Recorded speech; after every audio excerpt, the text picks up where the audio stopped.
The talk by Mr. Saran and the opening remarks by Mr. Joshi, Ambassador Hagazi, thank you very much for very insightful remarks. And Tariq, thank you for the stimulation, really getting us thinking. So what I'm going to do, having the privilege of being the last and hopefully try to wrap this up in not so much time, I will recycle some of the ideas that were already said and build on them. But I'd love to really summarize the notes from Mr. Saran's speech. I think he talked about the four collisions. So again, setting the context for, I think, the global context where we operate. He talked about the geographic collision. So for example, in our region, we had an Arab Spring, and then the Arab Spring became an immigration crisis in Europe that's transforming the politics of Europe, right? So I think it's that collision, that connectivity, I think that big collide. I think the other one is the real versus the virtual, how virtual platforms are not a tool, they're an extension of our identity. Today, I think there's more about us individually online that's being mined somewhere by AI that knows more about us, about our behaviors, about our preferences, about where we go and where we come from than we actually know about ourselves. So actually, I think the machines know more about us than we know about ourselves, and that already is a reality. This is not a future, and that's everybody in this room that has a smartphone. I think the third point is the planet versus people. I think, again, the brand of capitalism that we were indoctrinated with in the last 30 years has come at the expense of the planet because it was purely profit-seeking. I think the Milton Friedman school of thought that became commonplace in the 80s and the 90s, whereby, again, the purpose of business is profit at the expense of anything else. And you know what? You have the trickle-down effect. And again, profit is benevolent by nature. And you just make a lot of money and then good things are going to happen. I think that has been revised today. Again, as we see, I think the climate crisis that we're living today, I think one of the hottest summers that we've had on record. I think we've had the warmest winter probably on record in Egypt. I think we've all lived this, an extremely warm winter. I had my t-shirt on 100% of the days in winter. I did not put on a jacket this year in winter, which is stunning. And the last one, I think it's the collision of the narratives. I think whether they are by ignorance or by design to divide people and or ignorance, people just not understanding. But I think that collision, and we're seeing that in the manifestation of the rise of right-wing politics and identity politics globally. I think these collision of narratives, and we're also seeing it in terms of geopolitical frictions, all the wars I think that are erupting around the world. And then I think he made a big theme around, so rather than being مفعول به نبقى فاعل, so instead of just sitting there and being passive, right, and letting the world define our destiny, it's this idea about taking agency. So how do we actually take control of the narrative? And I think he gave three phenomenal examples around what Indonesia, India, and Brazil did for the G20. Indonesia by saving the G20, India by adding ambition, and Brazil by centralizing that theme around equality in the G20. And then I think he suggested 5 specific themes for the agenda of the partnership between Egypt and India. One of them was this idea about multi-alignment. So, and again, it is not against anybody, it's just inclusive of everybody.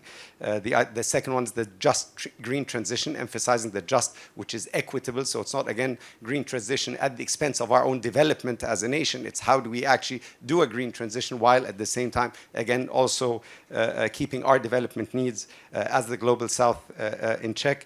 Leading digital transformation, particularly on the regulatory infrastructure. We have a huge opportunity to define the digital future through a proper regulatory infrastructure. And then I think he talked about reinventing globalization, defending/reinventing globalization. Again, a globalization that works for all, not works for the one out of the 8 billion. So again, a globalization that works for all. And finally, I think reclaiming the IPR, and I think it was more of a reclaiming of an IPR, not in terms of copyrights and intellectual property, it's on big ideas again. So again, that we are not playing into somebody else's narrative. We are not applying a specific brand of ideology that's developed elsewhere. It's really understanding the roots of these ideas and owning it and making it my own. Did I capture the essence of that? Very good. So what, I feel embarrassed for speaking for so long. Yeah. It was fantastic. Thank you. So what I would like to do actually is I'd just like to add just a few reflections of my own on this, because I think I'm 100% in sync. I think Egypt and India are two manifestations of the same struggle. It's the struggle of a people that are old people that have been colonized for many, many years, that just want peace, prosperity, and development. I think we are all in very messy neighborhoods. I think we have very diverse cultures. I think we have a lot of ideological luggage and baggage that, again, we carry throughout our long history. I think we have very interesting geographical dividends. So, and again, we have large population dividends, whether young, large populations, and also our geography. So I think there's so much in common in terms of the real makeup of the struggle, the opportunity of the Egyptian and the Indian people.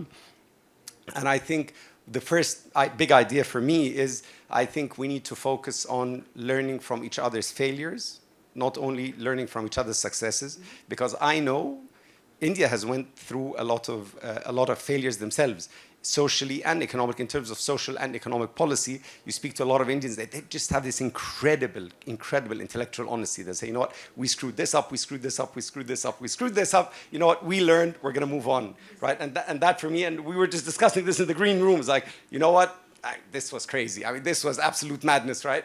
But you know what, we learned and we're making progress.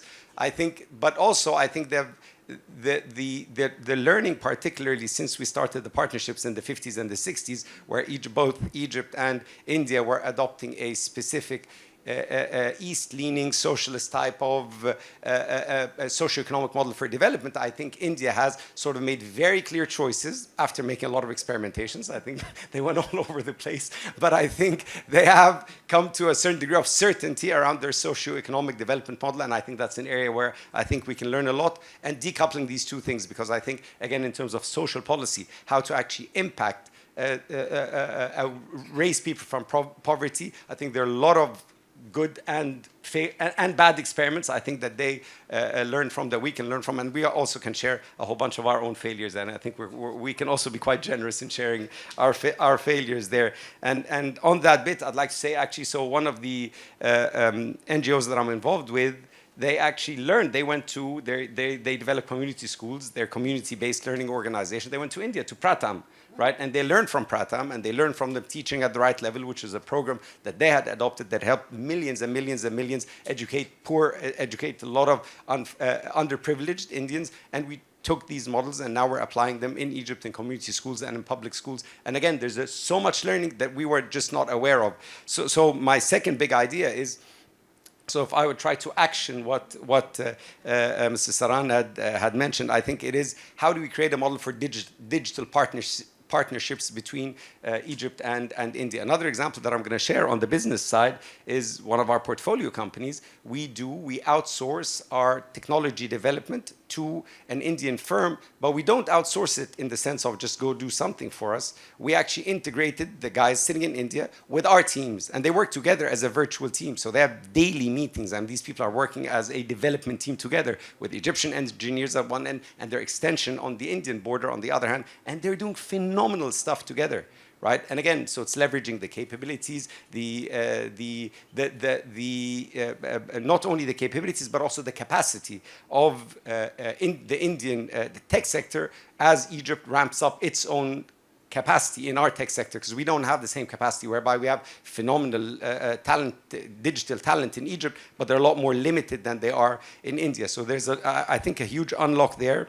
So I think forming these digital partnerships, understanding that theme about being a hub. So this, again, this idea about globalization and integration. So rather than saying, again, protectionism and, you know, it's going to be your trade and my trade, is how do you partner up together to make Egypt and India as hubs, as redundancy hubs. So rather than looking at each other as competitors on certain turfs, how do we see each other as being the eastern hub, sort of, and the middle hub? I'm not going to say the western hub, but I'm just going to say the middle. Egypt's in the middle, or like India's more east. But how we can create this redundancy between us. And finally, I think that idea around, again, particularly on security, cybersecurity, I think is a very, very, very hot topic, and an area where I think both India and Egypt can cooperate immensely in terms of actually setting the stage on that front end. So if I try to distill this agenda, and I think it's to Dr. Abla and us to think about, again, if we can create a frame where we can also engage business, we can engage academia, we can engage NGOs. So again, so it goes from G to G rather than,